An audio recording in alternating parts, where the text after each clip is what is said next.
The dust kicked up beneath the hooves of the bay mare as Benjamin Sawyer led her into the corral. His shirt soaked through with sweat under the relentless Montana sun of July 1878, and he wondered if Miss Georgia Harrison had seen him struggle with the wild horse for the past 3 hours. Benjamin had been working at the Double H Ranch outside Bannack, Montana, for nearly 2 years now, arriving as a 17-year-old boy with nothing but the clothes on his back and a determination to make something of himself.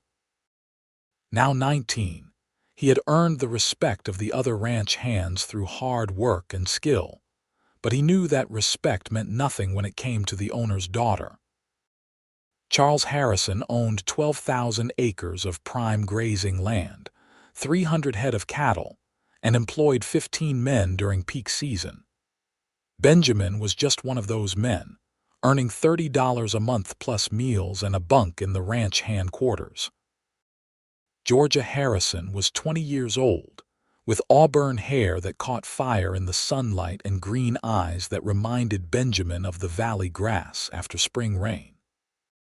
She had been away at finishing school in San Francisco for 2 years, returning home just 3 months ago with refined manners and an education that made Benjamin acutely aware of his own lack of schooling. He could read and write well enough, taught by his mother before she died of fever when he was 12, but he had never stepped foot in a real school building. Benjamin unsaddled the mare and wiped her down, speaking softly to the animal as she calmed from her earlier panic. He had a way with horses that the other men respected, a patience and understanding that seemed almost supernatural. Charles Harrison had noticed too, giving Benjamin more responsibility with the breaking and training of new horses. That was impressive. Benjamin turned to find Georgia standing at the fence rail, one boot propped on the lower rung, her riding skirt dusty from her own morning ride. She wore a simple white blouse tucked into the skirt, her hair pulled back in a practical braid rather than the elaborate styles she wore for Sunday services. "Thank you, Miss Harrison." Benjamin touched the brim of his hat, keeping his eyes respectfully lowered even as his heart hammered in his chest. "How many times do I have to ask you to call me Georgia?" She climbed over the fence with practiced ease, approaching the mare with an outstretched hand. "We grew up on the same land, Benjamin. We used to race our horses when we were children, before I was sent away." Benjamin remembered those races. He had been a skinny 12-year-old stable boy, and she had been 13, already showing signs of the beauty she would become. She had never treated him as beneath her then, and she did not seem to now, but everything had changed. They were no longer children, and the distance between a ranch hand and a ranch owner's daughter was a chasm that could not be crossed by childhood memories. "Things are different now," he said quietly, focusing on the horse rather than the woman beside him. "Different how?" Georgia stroked the mare's nose, and the animal nickered softly, responding to her gentle touch. "You know how, Miss Georgia." Benjamin could not help but add her name, a small rebellion against formality. "Your father has expectations for you, plans." Georgia's expression darkened. "You mean Richard Thornton?" Richard Thornton owned the neighboring ranch inherited from his father 2 years prior.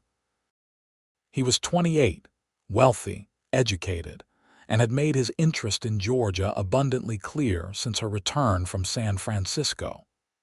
Charles Harrison encouraged the courtship, seeing the advantage of joining the 2 largest ranches in the territory. "He seems like a decent man," Benjamin offered, though the words tasted bitter. "He's boring."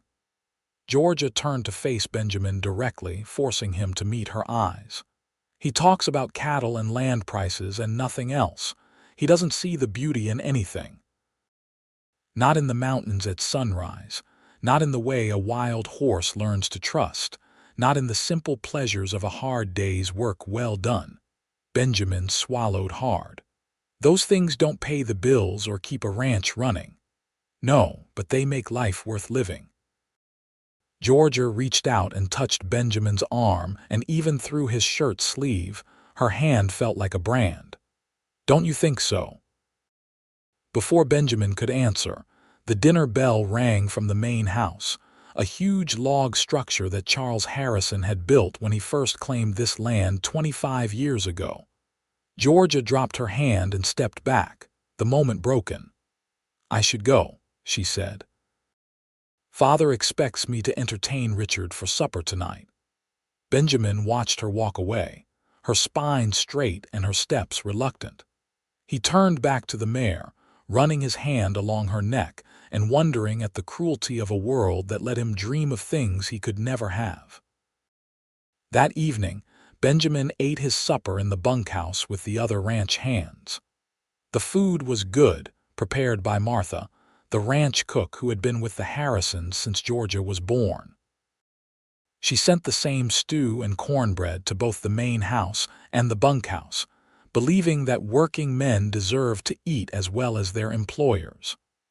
"Heard Thornton is courting Miss Georgia," said Jack Murphy, a weathered man of 40 who had cowboyed all his life. "Reckon there will be a wedding before winter." "Good match," added Tom Fletcher, younger at 25 but already showing the marks of hard living. "Combining those ranches will make the biggest operation in 3 territories." Benjamin said nothing, pushing his stew around his bowl without appetite. "You feeling all right, Ben?" Jack asked, his eyes knowing.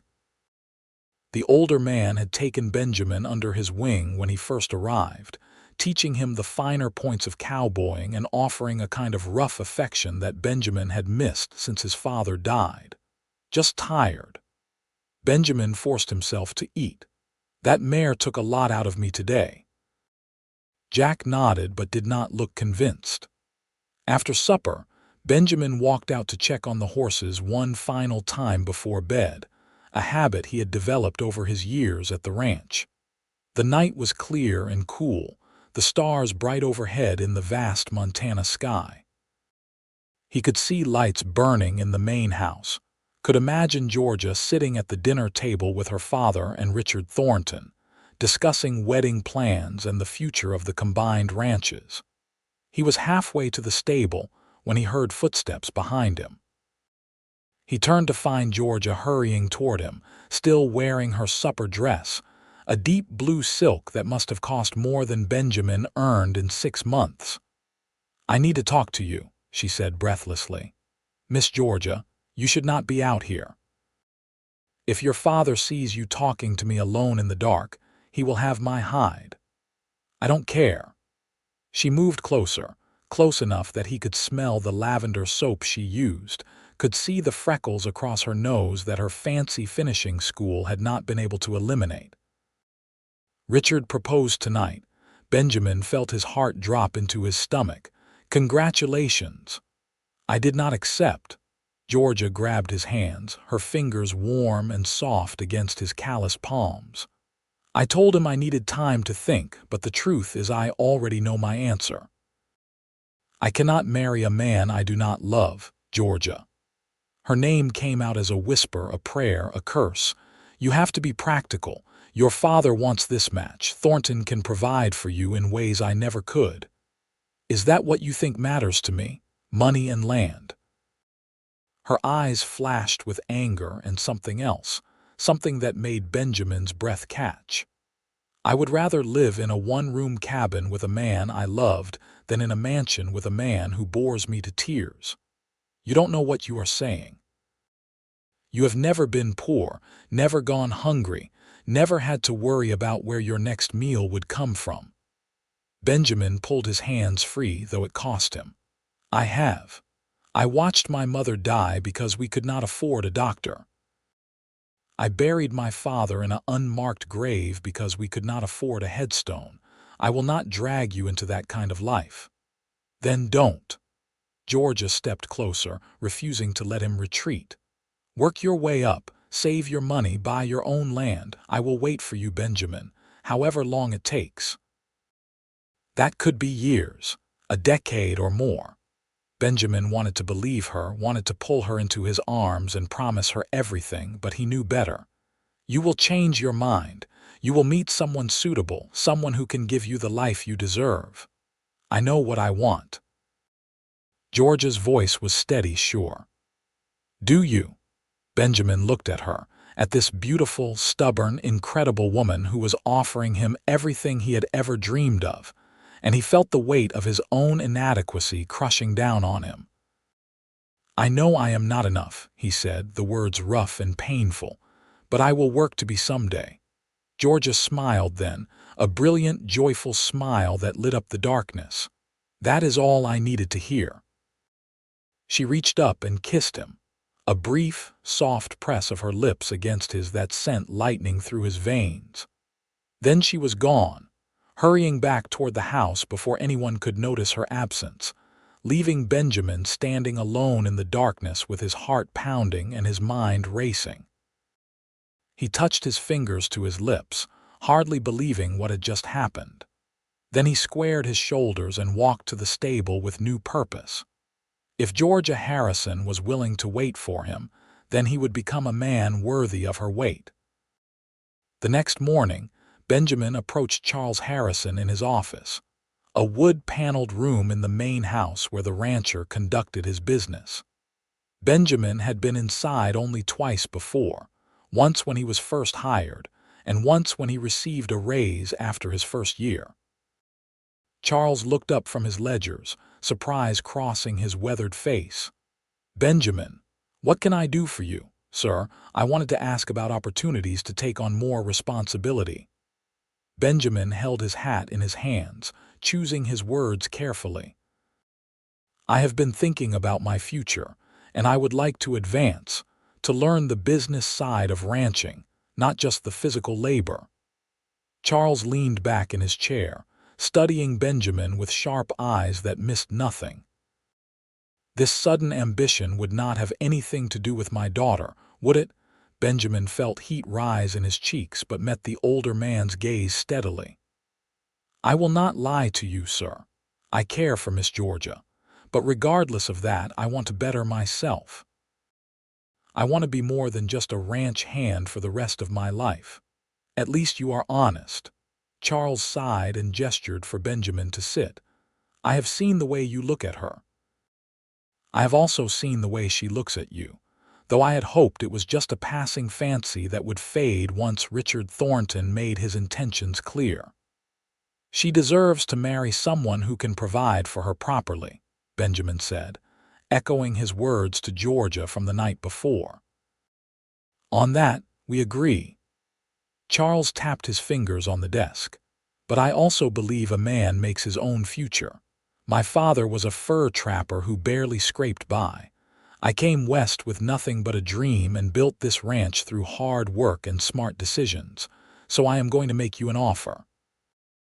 Benjamin waited, hardly daring to breathe. I need someone to manage the southern grazing lands. It is 2,000 acres that I have been underutilizing because I do not have the manpower to supervise it properly. The job would mean longer hours and more responsibility. You would oversee a crew of 5 men, make decisions about where to graze the herd, maintain the fences and water sources, and report directly to me. The pay would be $75 a month, and you would get a small cabin on the southern property instead of a bunk in the ranch headquarters. $75 a month was more than twice what Benjamin currently earned. With careful saving, he could start building real capital. What is the catch? Charles smiled grimly. The catch is that it will be the hardest you have ever worked. You will be out there alone most of the time, dealing with weather, predators, potential rustlers, and whatever else comes up. You will have to prove yourself every single day. And even if you succeed, even if you save every penny and buy your own land someday, there is no guarantee that my daughter will still want you when that day comes. I understand. Benjamin stood, replacing his hat on his head. When do I start? Monday. That gives you 3 days to move your things and get acquainted with the crew you will be supervising. Charles stood as well, extending his hand. I am giving you this chance because you are a good worker and I believe in rewarding ambition. But make no mistake, Benjamin. If you hurt my daughter or cause problems on this ranch, I will fire you without a second thought. I would expect nothing less, sir. Benjamin shook Charles's hand, feeling the strength in the older man's grip. Thank you for the opportunity. Benjamin walked out of the main house with his head high, but his hands were shaking. He had just committed himself to a path that would be grueling, with no guarantee of success. But when he looked up and saw Georgia watching from her bedroom window, her hand pressed against the glass and her face radiant with hope, he knew he had made the right choice. The next 3 days passed in a blur of preparation. Benjamin moved his few possessions to the small cabin on the southern property, a rough structure that needed repairs but had good bones. Jack Murphy helped him transport his things in a wagon and spent an afternoon offering advice about managing other men. The key is fairness and consistency, Jack said, sitting on the cabin's porch and smoking his pipe. The men need to know what you expect and that you will hold everyone to the same standard, including yourself. Work harder than anyone else, and they will respect you for it. Did you ever want to move up? Benjamin asked. You have been cowboying for 25 years. You could have been a foreman by now. Jack shrugged. I like the simple life. I like working with cattle and horses, sleeping under the stars, moving on when I get restless. Management means responsibility, and responsibility means roots. But that is me. You are young and you have reasons to put down roots. Benjamin knew Jack was referring to Georgia. Am I crazy for thinking I have a chance with her? Crazy, maybe, but fortune favors the brave, or so they say. Jack stood, knocking the ashes from his pipe. Just do not lose sight of who you are in the process of becoming someone else. Georgia seems to like you just fine as you are. On Sunday, the ranch held its usual gathering for church services. A circuit preacher came through Bannack once a month, and Charles Harrison always hosted the service at the ranch for his workers and neighboring families. Benjamin cleaned up, putting on his only good shirt and pants, and joined the gathering in the large barn that had been swept clean for the occasion. Georgia sat with her father in the front row, wearing a green dress that matched her eyes. Richard Thornton sat on her other side, his possessive hand on the back of her chair in a way that made Benjamin's jaw clench. But Georgia kept her eyes forward during the entire service, and when she sang the hymns, her voice was clear and sweet, rising above the others. The preacher spoke about patience and faith, about trusting in God's timing rather than rushing ahead with human plans.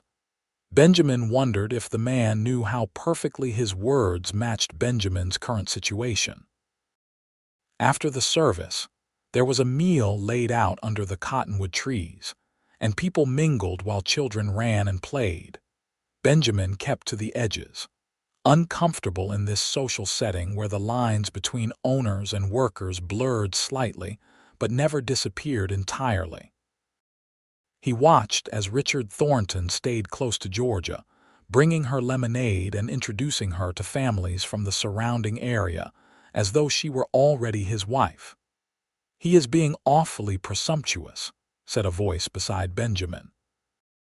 He turned to find Martha, the cook, her gray hair tucked under a bonnet and her shrewd eyes missing nothing.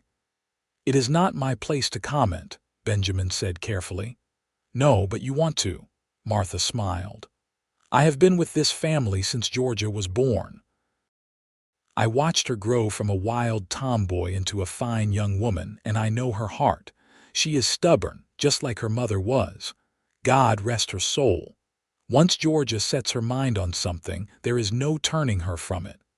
Her father wants her to marry Thornton. Charles wants his daughter to be secure and comfortable. He loved his wife deeply, and she died too young." Martha's expression grew sad.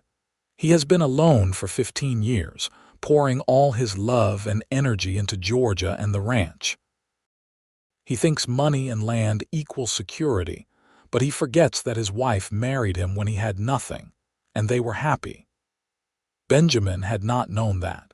It shifted his understanding of Charles Harrison, made the man's objections seem less about snobbery and more about fear. "Georgia told me about your conversation," Martha continued. "About how you plan to work your way up. That is admirable, Benjamin, but do not forget to actually live while you are working toward the future. Life is short and we are not promised tomorrow."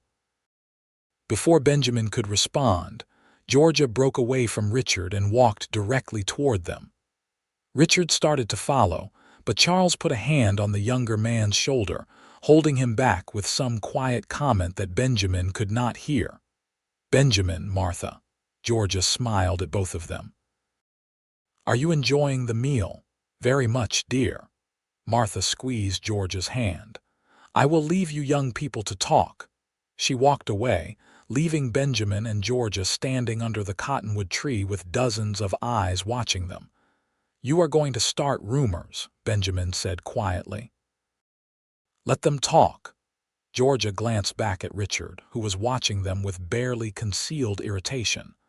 "I have been trying to make my feelings clear to Richard all afternoon, but he does not seem to hear me when I say no. Maybe you need to be more direct." "Maybe I do." Georgia turned back to Benjamin, and her next words were loud enough to carry to the nearby groups. "I hear you are moving to the southern property tomorrow. Congratulations on your promotion." "Thank you, Miss Georgia." Benjamin kept his voice formal and proper. "I appreciate the opportunity your father has given me. I am sure you will do excellent work. You always have." Georgia's smile was warm and genuine. "I hope you will still come to the main ranch when you have time. It would be a shame to lose your company entirely." "I will do my best, Miss Georgia." Benjamin touched his hat brim and walked away before he could do something foolish like kiss her in front of her father and half of Bannack, Montana. That night, lying in his new cabin for the first time, Benjamin stared at the rough wooden ceiling and tried to make sense of the turn his life had taken. 4 days ago, he had been a simple ranch hand with impossible dreams. Now he had a path forward, however uncertain, and a woman waiting for him, however improbable. The weight of it was both terrifying and exhilarating. The next morning, Benjamin met his new crew as the sun rose over the mountains. The 5 men ranged in age from 18 to 50. All experienced cowboys who had been working the southern range without proper supervision. Benjamin could see the skepticism in their eyes as they sized up their new boss, this 19-year-old who thought he could tell them what to do. "I know some of you have been cowboying longer than I have been alive," Benjamin said, addressing them directly. "I am not here to pretend I know everything. What I do know is horses, cattle, and hard work. Mr. Harrison has given me a job to do, and I intend to do it well.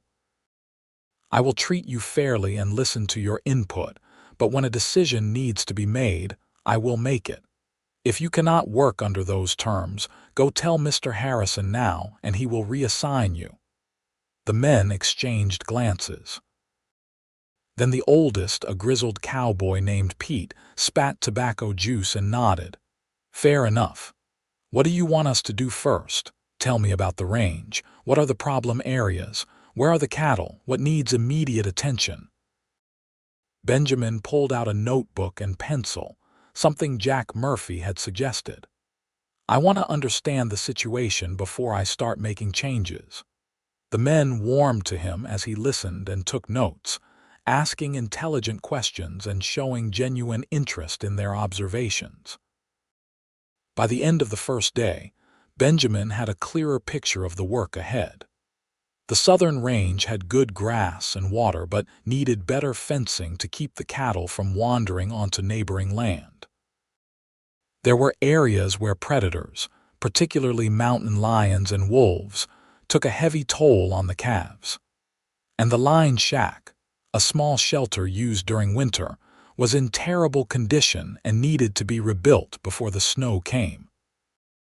Benjamin threw himself into the work with single-minded determination. He rose before dawn and worked until after dark, often eating cold meals because he could not spare the time to cook properly. He rode the range, learning every hill and valley, every stream and grove of trees. He worked alongside his crew, mending fences, moving cattle, and hunting the predators that threatened the herd. 3 weeks passed before he made it back to the main ranch. He rode in on a Saturday evening, his clothes dusty and his face sunburned, to file his report with Charles Harrison. The rancher reviewed Benjamin's notes and listened to his accounting of the work completed and the plans for the coming weeks. "Good," Charles said finally. "You are exceeding my expectations. The southern range has been neglected for too long. If you can get it producing at full capacity, it will significantly increase the ranch's profits." "Thank you, sir." Benjamin hesitated. "Is Miss Georgia well?" Charles's expression grew stern. "She is well, though I think she misses your company. Richard Thornton has been visiting twice a week, trying to convince her to accept his proposal. She keeps refusing, and frankly, it is becoming embarrassing.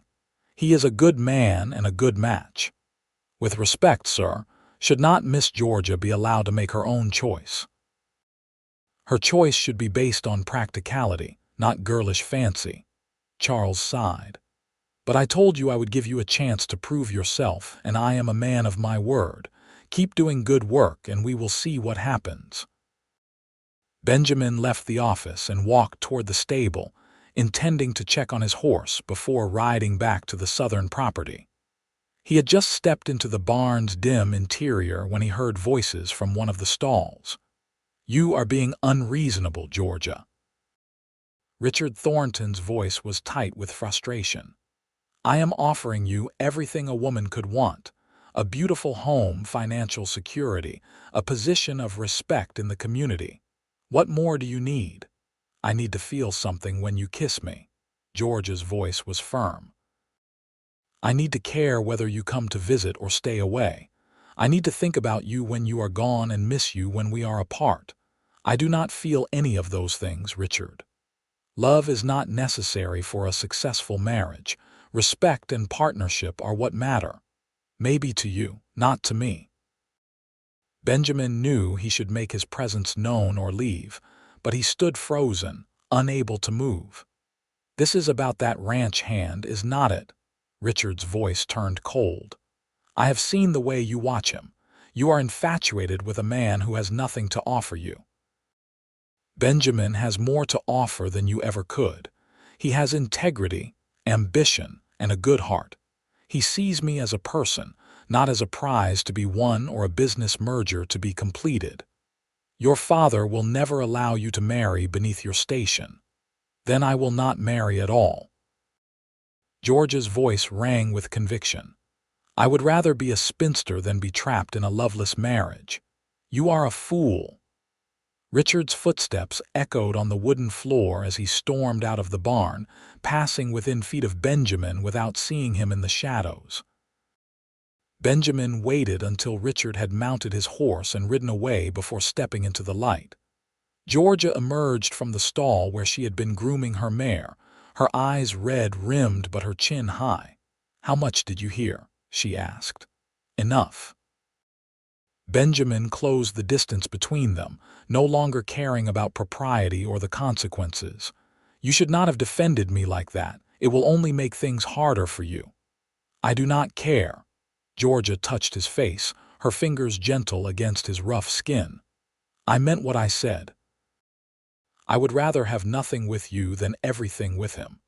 You say that now, but you do not understand what nothing means." Benjamin covered her hand with his own. "I have seen real poverty, real suffering. I will not let you throw away your comfort and security for a dream that might never come true. Stop trying to make my decisions for me." George's eyes flashed. "I am a grown woman and I know my own mind. If you do not want me, say so plainly. But do not hide behind excuses about what is best for me. Not want you. Benjamin let out a harsh laugh. I think about you every moment of every day. When I am working myself to exhaustion on the range, I am thinking about you. When I am eating cold beans for the third night in a row, I am imagining sitting across a table from you. When I am lying alone in my cabin, I am dreaming about what it would be like to hold you in my arms every night for the rest of my life. Of course I want you. Georgia smiled through her tears. Then stop pushing me away. Benjamin pulled her close, holding her against his chest and breathing in the scent of lavender and sunshine that clung to her hair. I am terrified, he admitted. Terrified that I will fail, that I will not be able to give you the life you deserve, that you will wake up one day and regret choosing me. The only thing I will regret is wasting time we could have together. Georgia tilted her head back to look up at him. I am not asking you to marry me tomorrow. I am just asking you to let me be part of your life while you work toward your goals. Let me be your partner, not just some distant dream you are working toward. Benjamin kissed her then, a deep, hungry kiss that communicated everything he could not put into words. When they finally broke apart, both were breathing hard. Your father will have my head if he finds out, Benjamin said. Then we will be careful. Georgia grinned, looking more alive and joyful than he had ever seen her. I am quite good at keeping secrets. Over the next several months, Benjamin and Georgia carved out stolen moments together. She would ride out to the southern range on Sunday afternoons, bringing a picnic lunch and spending a few precious hours with him. They would sit on a hillside overlooking the grazing cattle, talking about their dreams and making plans for a future that still seemed impossibly far away. Benjamin told her about his childhood, about the poverty and hardship that had shaped him. Georgia shared her own sorrows, the loss of her mother at age 5, and the loneliness of being raised primarily by servants while her father threw himself into building the ranch. They discovered a deep compatibility, finding that they could talk for hours about everything and nothing. Benjamin continued to work with fierce determination. Under his management, the southern range began to thrive. He organized his crew efficiently, setting up a rotation system that ensured the cattle were always well tended while giving the men adequate rest. He negotiated with neighboring ranchers to establish clear boundaries and agreements about straying cattle. He tracked and eliminated the predators that had been decimating the calf crop, personally hunting 3 mountain lions and 2 wolf packs over the course of the fall. Charles Harrison noticed the improvements and increased Benjamin's authority, giving him input on purchasing decisions and asking his opinion on ranch-wide matters. Other ranchers began to recognize Benjamin's name and reputation. He was building something real, creating a foundation for a future. But progress was slow, and there were setbacks. In October, an early blizzard killed 15 head of cattle that got trapped in a ravine. Benjamin and his crew worked for 3 days in waist-deep snow, trying to save the animals, but they were too late. The loss ate at Benjamin, both because of the dead animals and because it represented a significant financial hit to the ranch. Georgia rode out to the southern property when she heard about the disaster, ignoring the dangerous conditions and her father's orders to stay home. She found Benjamin sitting on his cabin's porch at dusk, staring at nothing, his face drawn with exhaustion and frustration. I should have predicted the storm, he said as she dismounted. I should have moved the herd to lower ground. No one predicted that storm. It came 2 weeks early. Georgia sat beside him, not caring that the porch was covered in snow. You did everything you could. It was not enough. Benjamin dropped his head into his hands. I keep thinking I am making progress, but then something like this happens, and I realize how far I still have to go. At this rate, it will take me 20 years to save enough to buy my own land. Then it takes 20 years. Georgia took his cold hands in hers. I already told you I would wait. You should not have to. Benjamin pulled away and stood, pacing the small porch. Richard Thornton would not have asked you to wait. He could have married you immediately, given you a warm house and a comfortable life right away. I do not want Richard Thornton. Georgia stood as well, her voice rising with frustration. How many times do I have to tell you that? I want you, Benjamin Sawyer. I want the man who works until his hands bleed, who cares more about doing things right than doing things easily, who treats me like a partner instead of a possession. That man is worth waiting for. Benjamin looked at her, really looked at her, standing in the snow in her riding clothes with her hair coming loose from its pins, and her cheeks flushed with cold and emotion. She had ridden for 3 hours through dangerous conditions just to comfort him. She had turned down wealth and security because she believed in him, and suddenly his self-pity seemed like an insult to her faith. "You are right," he said quietly. "I am sorry. It has been a hard week, and I let my doubts get the better of me." Georgia closed the distance between them and wrapped her arms around his waist. "You are allowed to have hard days. You are allowed to be disappointed and frustrated, but you are not allowed to give up on us. I will never give up on us." Benjamin held her close, his chin resting on top of her head. "I promise." They stood like that as the sun set behind the mountains, painting the snow-covered landscape in shades of pink and gold. It was a moment of peace in the midst of struggle, a reminder of what they were working toward. Winter descended on Montana with brutal force. The temperature dropped to 20 below zero, and the snow piled up in drifts taller than a man. Benjamin and his crew worked in shifts to keep the cattle alive, breaking ice on the water sources and distributing hay. The work was grueling and dangerous, and Benjamin lost 15 pounds he could not afford to lose. He rarely made it back to the main ranch during those months, and when he did, he was too exhausted to do more than file his report and sleep for a few hours before heading back out. He saw Georgia only twice between November and February, brief encounters that left them both frustrated and longing for spring. But the cattle survived, losing fewer animals to the winter than any previous year. Charles Harrison noticed, and when spring finally broke in late March, he increased Benjamin's salary to $90 a month and gave him a bonus of $200 for his successful management of the southern range. "You have proven yourself," Charles said as he handed Benjamin the bonus money. "Not many men could have done what you did this winter." Benjamin stared at the money, more cash than he had ever held at one time. It represented 8 months of his old salary, a significant step toward his goals. "Thank you, sir. I will not let you down." "I know you will not." Charles hesitated, then added, "I also know you have been courting my daughter." Benjamin's blood ran cold. "Sir, I can explain." "There is no need. Martha told me months ago, and I have been watching to see what would happen." Charles leaned back in his chair. "I will be honest with you, Benjamin. I still have reservations about this relationship. You are a fine young man, but you and Georgia come from different worlds. However, I also remember being young and in love.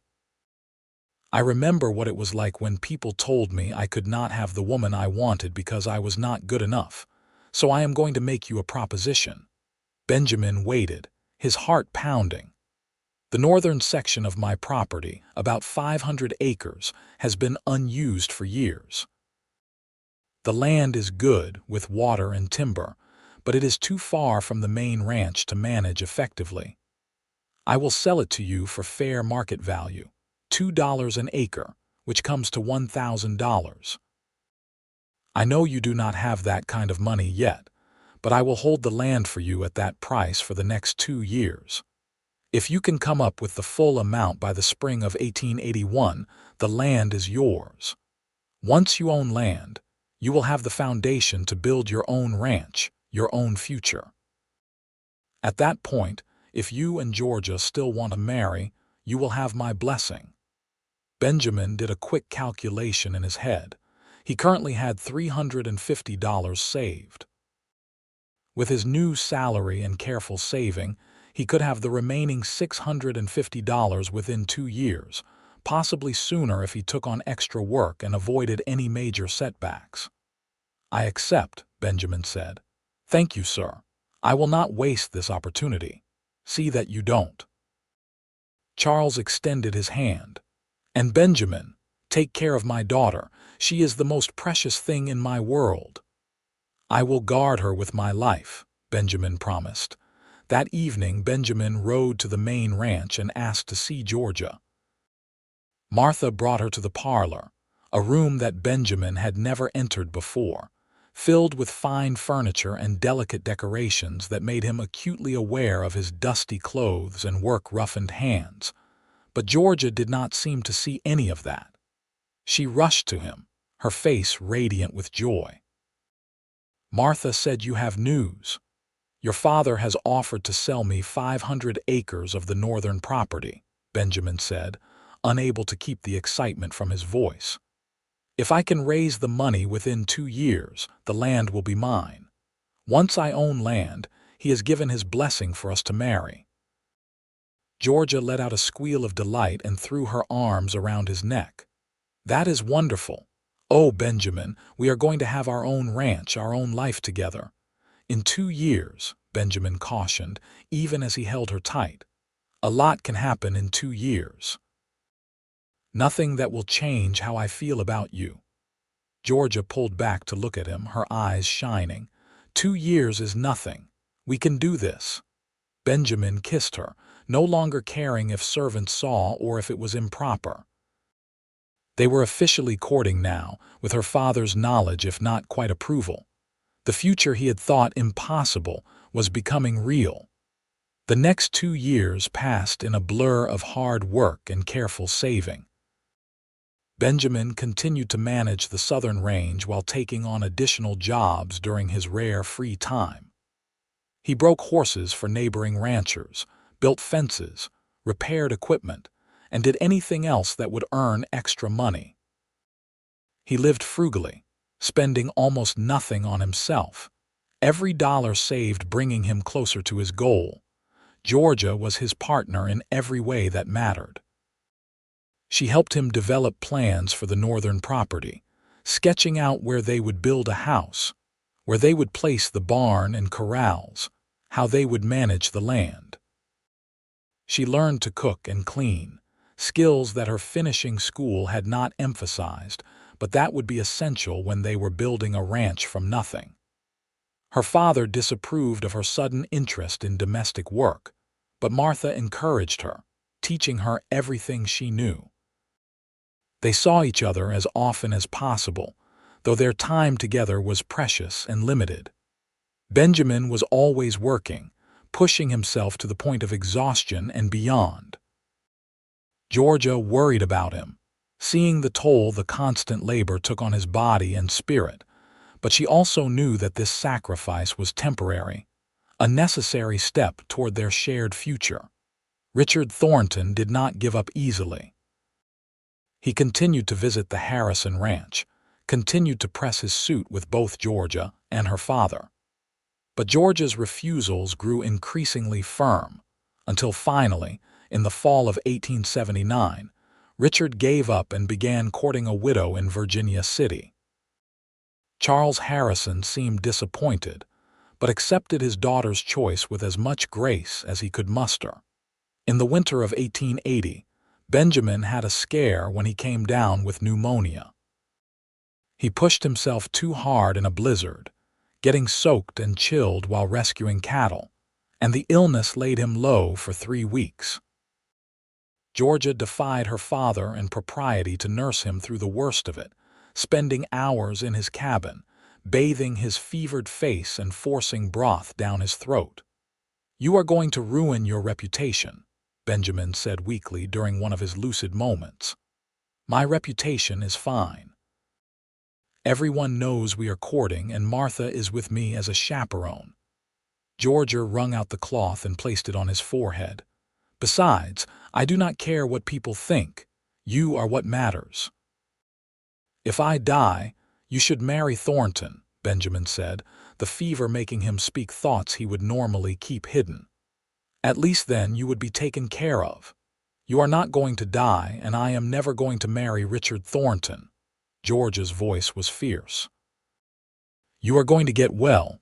We are going to buy that land, and we are going to build a life together. Now stop talking nonsense and drink this broth." Benjamin recovered, though the illness cost him nearly a month of work and ate into his savings as he had to pay other men to cover his responsibilities.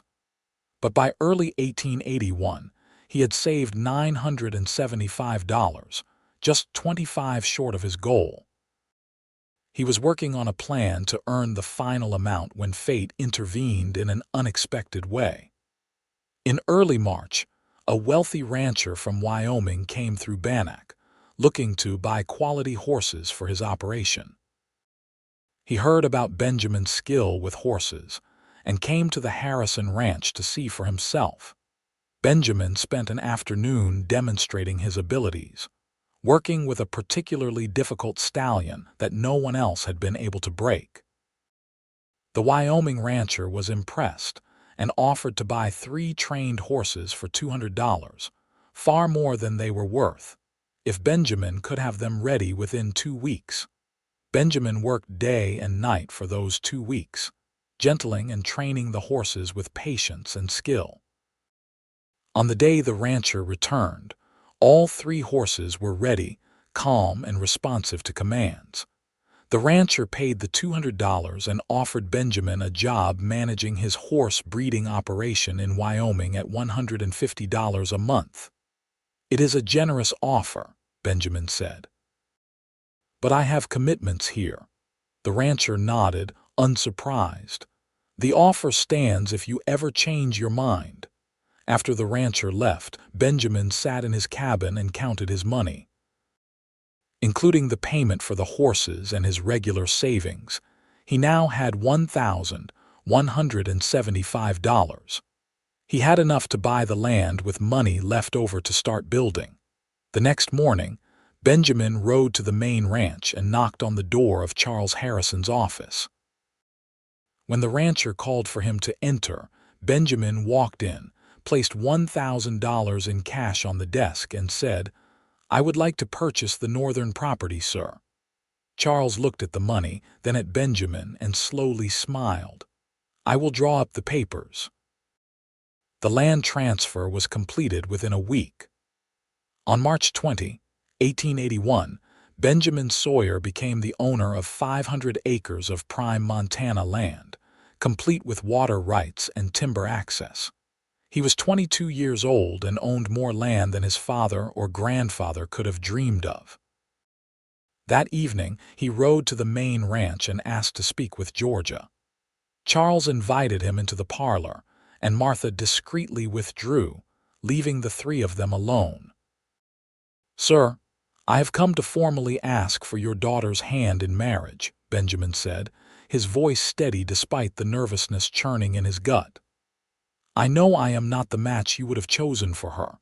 I know there are wealthier men, better educated men, men from better families.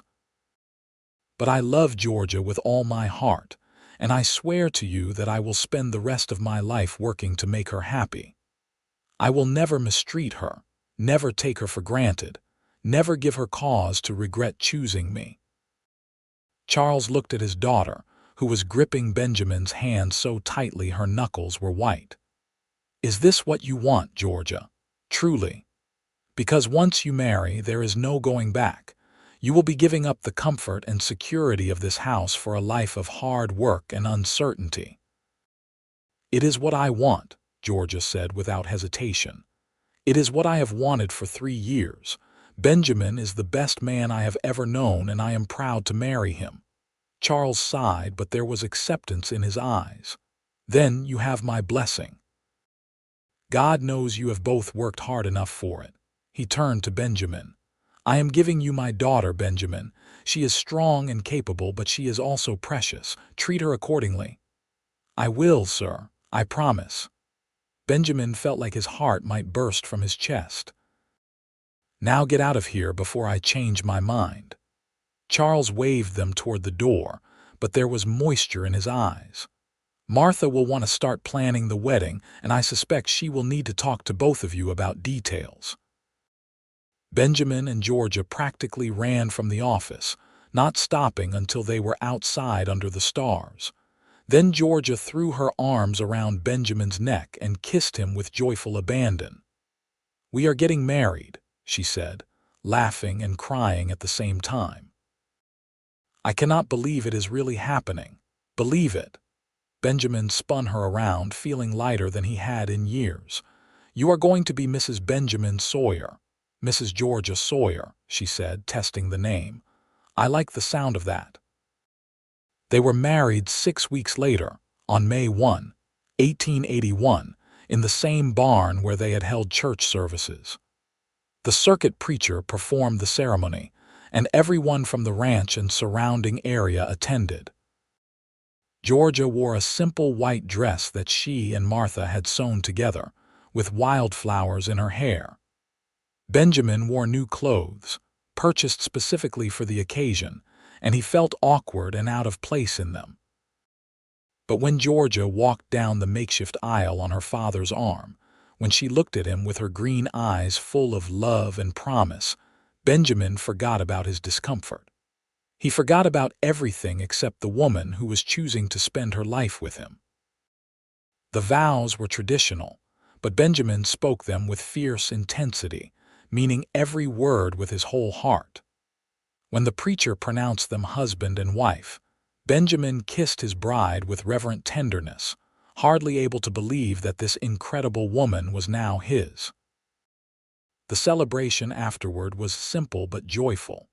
Martha had prepared a feast, and there was music and dancing. Charles Harrison gave a toast, welcoming Benjamin to the family and wishing the couple a long and happy life together. Jack Murphy gave Benjamin a hunting knife that had belonged to Jack's own father, a gesture that moved Benjamin deeply. As the sun set, Benjamin and Georgia slipped away from the party and rode to the northern property, to the cabin that Benjamin had been building for the past month. It was small, just 3 rooms, but it was sturdy and well made, with a stone fireplace and real glass windows.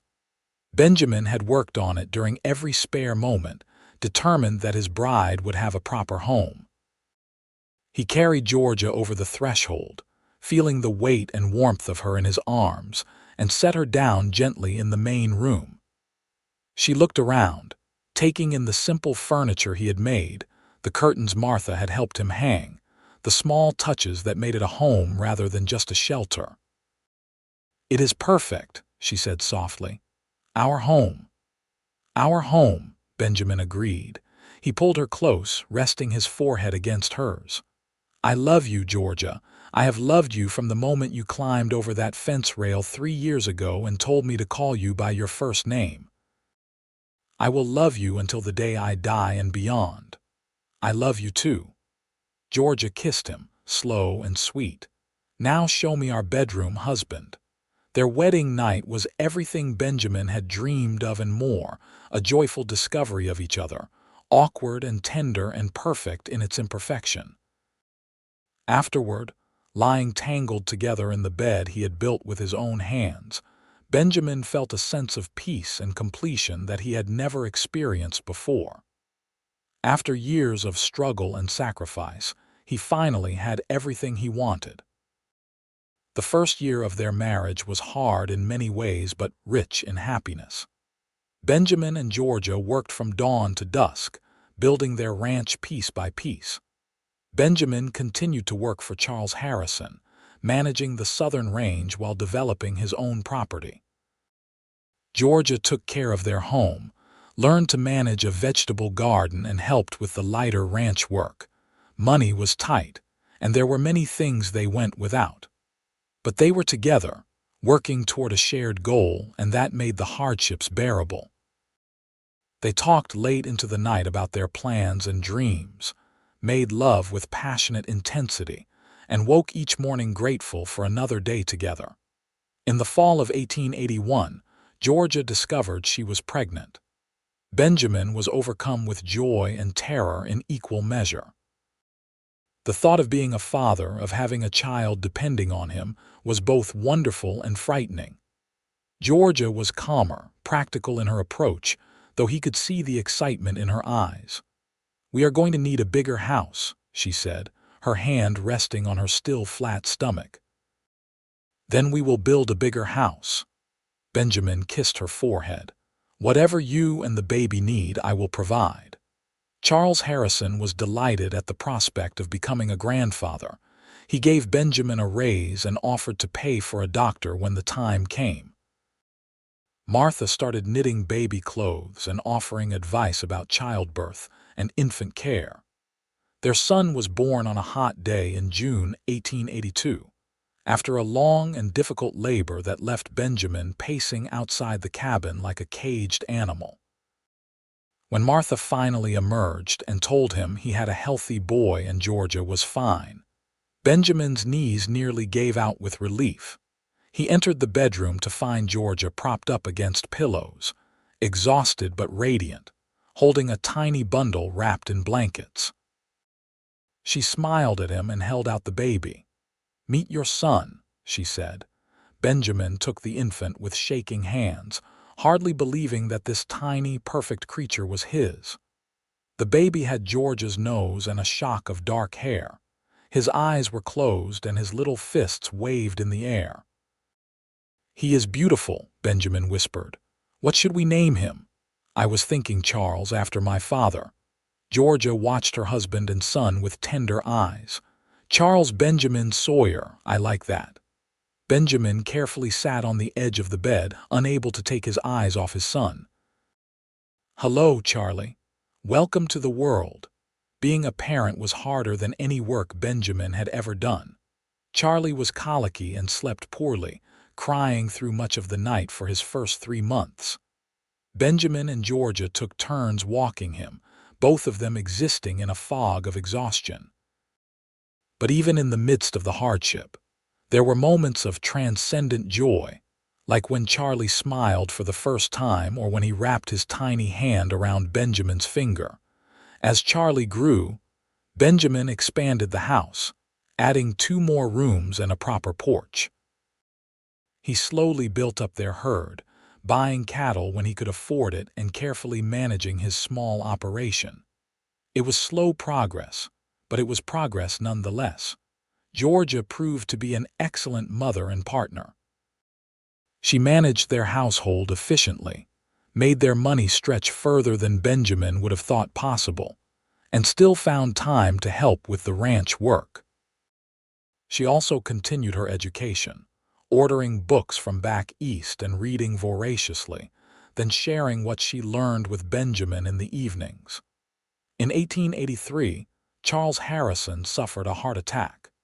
He survived, but the illness left him weakened and unable to manage the ranch as he once had. He asked Benjamin to take over as foreman of the entire operation, managing all the ranch hands and making major decisions about the business. The position came with a substantial salary, and the understanding that Benjamin would eventually buy the ranch from Charles when the time came. It was an enormous responsibility, but Benjamin accepted it. He hired additional help to manage his own property so he could devote more time to the Harrison Ranch. Jack Murphy became Benjamin's right-hand man, and together they kept the operation running smoothly. In 1885, Georgia gave birth to their second child, a daughter they named Rose. Where Charlie had been a difficult baby, Rose was easy and content, sleeping through the night from just a few weeks old and smiling at everyone she met. Charlie, now 3 years old, was fascinated by his baby sister and wanted to help with everything. "You are going to make a wonderful big brother," Georgia told him. laughing as he tried to feed Rose her bottle and ended up spilling milk everywhere. Benjamin watched his growing family with deep contentment. This was what he had worked for, what he had dreamed of during all those hard years. He had a wife he loved, children who were healthy and happy, and work that was both challenging and rewarding. He had become someone, made something of himself through determination and hard work. In the summer of 1887, Charles Harrison died peacefully in his sleep at the age of 63.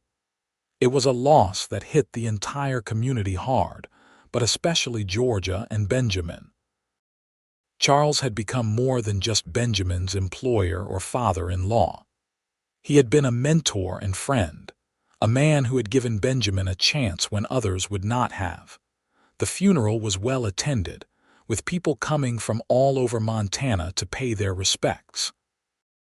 Charles was buried next to his wife, under the cottonwood trees where he had hosted church services for so many years. After the funeral, the lawyer read Charles's will. To Benjamin's shock, Charles had left the entire ranch to him, all 12,000 acres and the cattle that grazed on it.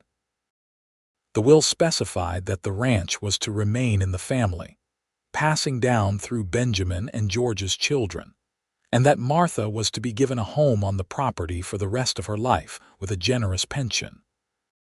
"He believed in you," the lawyer said, handing Benjamin the deed to the property. "He told me last year that you had proven yourself worthy of his trust 100 times over." Benjamin could not speak. He just held the papers and thought about the ranch hand he had been 9 years ago, with nothing but determination and impossible dreams. Charles Harrison had seen something in that young man, had given him opportunities that changed his life. Now Benjamin owned the second-largest ranch in the territory, with land, cattle, and a legacy to pass on to his children. That night, Benjamin stood on the porch of the main house, the house where Georgia had grown up and where they now lived with their children. Georgia came out and slipped her hand into his, leaning her head on his shoulder. "Are you all right?" she asked softly. "I keep thinking about what I said to you that night 9 years ago," Benjamin said, "about how I was not enough but I would work to be someday. I was so convinced that I had to become someone different, someone better, before I could be worthy of you. And now," Georgia looked up at him, "now I realize I was looking at it wrong. I did not need to become a different person. I just needed to become the best version of myself." Benjamin turned to face his wife, this woman who had believed in him when he barely believed in himself. "You gave me that gift, Georgia. You saw who I could be and loved me enough to wait while I figured it out. You gave me a gift, too." Georgia touched his face tenderly. "You showed me what real love looks like. Not the comfortable arrangement my father wanted for me, but a partnership built on respect and shared dreams and genuine affection. You gave me a life worth living." Benjamin kissed her, this kiss different from their first, carrying 9 years of shared joys and struggles, of nights spent in each other's arms and days spent building something together. It was the kiss of two people who had weathered storms and emerged stronger, who had taken impossible dreams and made them real through work and faith and love. Over the next few years, Benjamin and Georgia continued to build on the foundation they had created. They expanded the ranch, modernized the operation, and earned a reputation for fair dealing and quality cattle. They also welcomed 2 more children, another son named James in 1889 and a daughter named Catherine in 1891. The house was always full of noise and laughter, with children running through the rooms and the sounds of daily life echoing off the walls. Benjamin often thought about his lonely childhood, about the poverty and hardship he had endured, and marveled at the abundance he now enjoyed. Not just material abundance, though they were comfortable now, but the abundance of love and family. Charlie grew into a serious, thoughtful boy who loved books and learning. Benjamin and Georgia sent him to school in Bannack, and he excelled, showing an aptitude for mathematics and science. Rose was more like her father, preferring horses and outdoor work to domestic pursuits. She could ride before she could walk properly, and by the time she was 6, she was helping Benjamin with the cattle. James was the charmer of the family, always smiling and making friends wherever he went. And Catherine was still too young to show her personality fully, but she had her mother's auburn hair and green eyes, and Benjamin knew she would break hearts someday. Jack Murphy remained a fixture on the ranch, choosing to stay even when his cowboying days were largely behind him. He became a beloved figure to the children, telling them stories of the old days and teaching them skills that schools did not cover. Martha continued to run the household, her hair now completely white but her energy seemingly inexhaustible. In 1893, a financial panic swept through the country, causing banks to fail and businesses to collapse. Many ranchers were ruined, losing their land and livelihoods. But Benjamin had learned caution from his years of poverty, and he had always saved a portion of their profits rather than spending everything. The Sawyer ranch weathered the economic storm, and Benjamin was even able to help some of his neighbors by buying their cattle at fair prices when other buyers were scarce. By 1895, the Sawyer Ranch was the most successful operation in the territory. Benjamin employed 30 men, owned 18,000 acres, and had diversified into horse breeding in addition to cattle.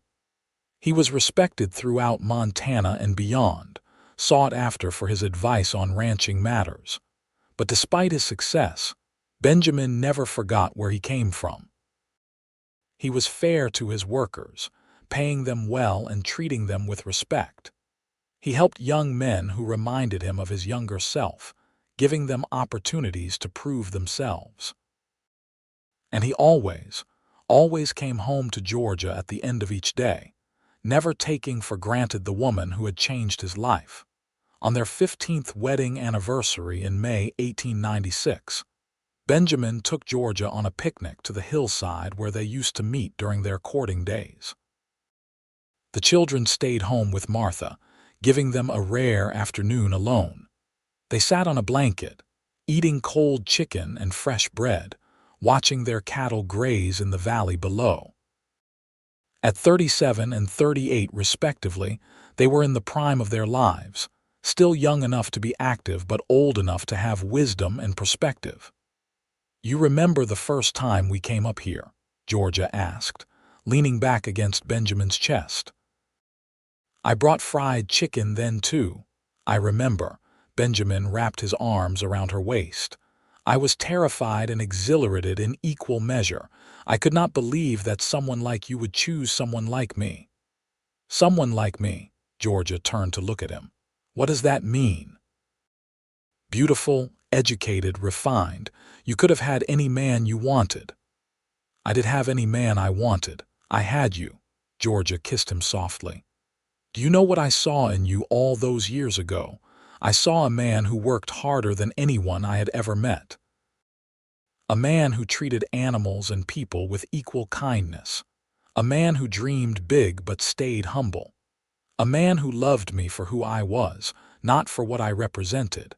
That is the man I chose, and I have never regretted that choice for a single moment, even when we were struggling.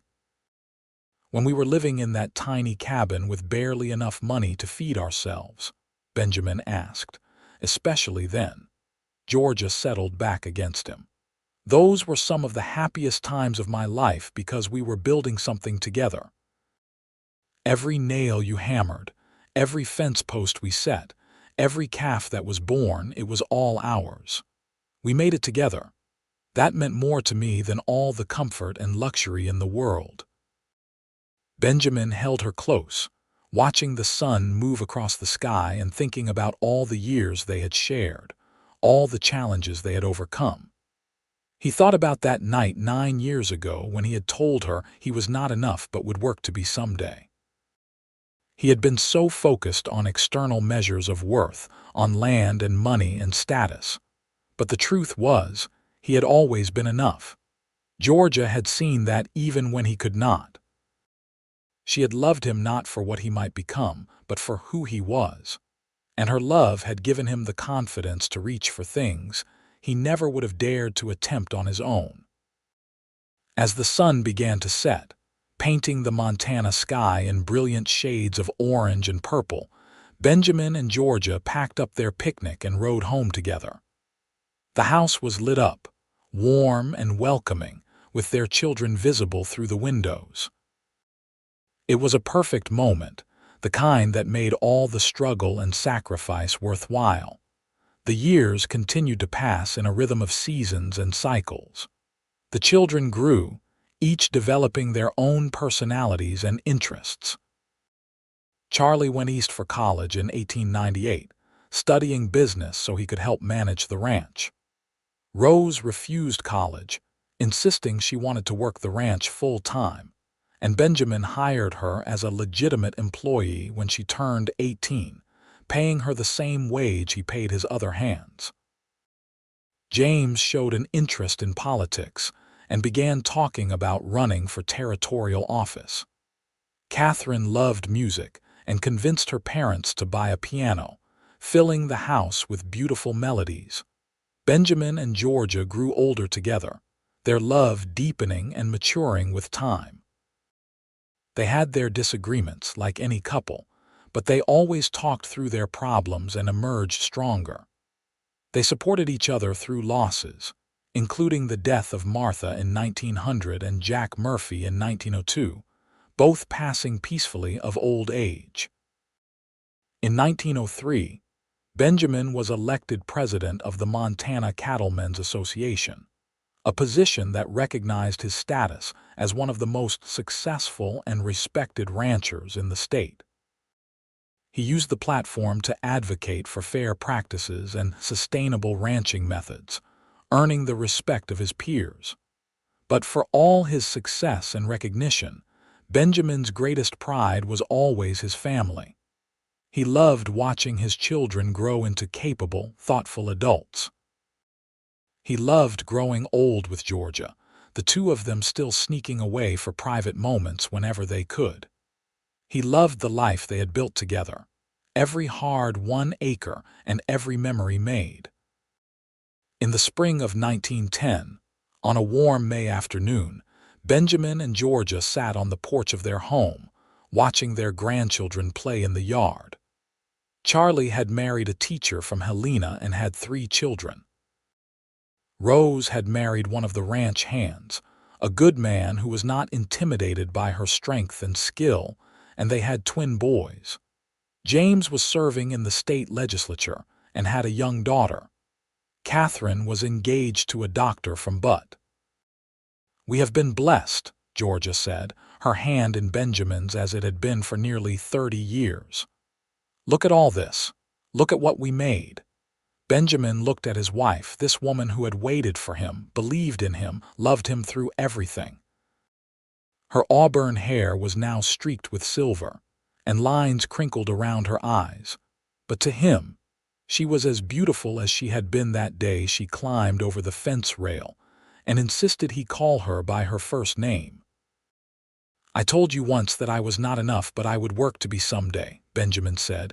"Do you remember?" "I remember." Georgia squeezed his hand. "You were wrong, you know. You were always enough." "Maybe," Benjamin smiled. "But working to be better, working to build this life with you, it gave me purpose. It made me the man I wanted to be." "No," Georgia corrected gently. "It revealed the man you always were. I saw him from the beginning. I just had to wait for you to see him too." Benjamin pulled her close and kissed her temple, breathing in the scent of her, still lavender after all these years. Around them, their grandchildren laughed and played, the ranch hands went about their work, and the Montana sun shone down on the land they had tended and loved for 3 decades. It was not the life Benjamin had imagined for himself as a young ranch hand with nothing but dreams and determination. It was better, It was real and messy and challenging and perfect. It was a life built on love and hard work, on faith and perseverance, on the belief that people could change their circumstances through effort and dedication. But most of all, it was a life they had built together, and that made all the difference. As the sun began to set on another day, Benjamin and Georgia sat on their porch, hands clasped, hearts full, surrounded by the evidence of a love that had transformed two lives and created a legacy that would endure for generations. The ranch hand who had once thought he was not enough had built an empire, not through arrogance or ruthlessness, but through the simple determination to be worthy of the woman he loved. And the owner's daughter, who had refused to settle for a loveless marriage, had found happiness beyond her wildest dreams, not in wealth or status, but in a partnership built on mutual respect and genuine affection. They had proven that love was not about being perfect or having everything figured out from the start. It was about choosing each other every day, working together through challenges, and never giving up on the dreams you shared. It was about seeing the best in each other and having the courage to reach for something better. As stars began to appear in the darkening sky, Benjamin and Georgia remained on their porch, content in the comfortable silence of two people who had spent a lifetime together and still had more to say. Their story had begun with a young man's admission of inadequacy and his promise to work toward worthiness, but it had become something far greater, a testament to the power of love, perseverance, and the belief that anyone could build a life worth living if they were willing to work for it. And in the end, that was enough. More than enough. It was everything.